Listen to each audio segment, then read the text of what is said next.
Good morning. ഫെബ്രുവരി 24 excise ദിനം. ഭാരതത്തിൽ എല്ലാ വർഷവും ഫെബ്രുവരി 24 ദേശീയ എക്സൈസ് ദിനമായി ആഘോഷിക്കുന്നു.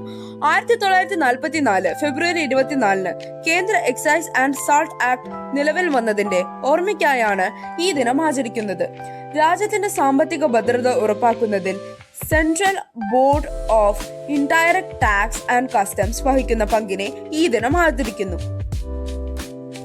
നികുതി പിരിവ് കാര്യക്ഷമമാക്കുന്നതിനും അഴിമതി തടയുന്നതിനും എക്സൈസ് വകുപ്പ് നടത്തുന്ന സേവനങ്ങളെക്കുറിച്ച് പൊതുജനങ്ങളെ ബോധവാന്മാരാക്കുക എന്നതാണ് ഇതിന്റെ പ്രധാന ലക്ഷ്യം. രാജ്യത്തിന്റെ വ്യവസായ വളർച്ചയ്ക്കും പുരോഗതിക്കും എക്സൈസ് ഉദ്യോഗസ്ഥർ നൽകുന്ന വിലപ്പെട്ട സംഭാവനകളെ ഈ ദിവസം സ്മരിക്കുന്നു. മികച്ച സേവനം കാഴ്ചവെക്കുന്ന ഉദ്യോഗസ്ഥർക്ക് പുരസ്കാരങ്ങൾ നൽകി ആദരിക്കാറുള്ള ഒരു ദിവസം കൂടിയാണിത്. ദീപിക ദിനപത്രത്തിന്റെ ശുഭദിനം നേരുന്നു. ദീപിക, മലയാളത്തിലെ ആദ്യ ദിനപത്രം.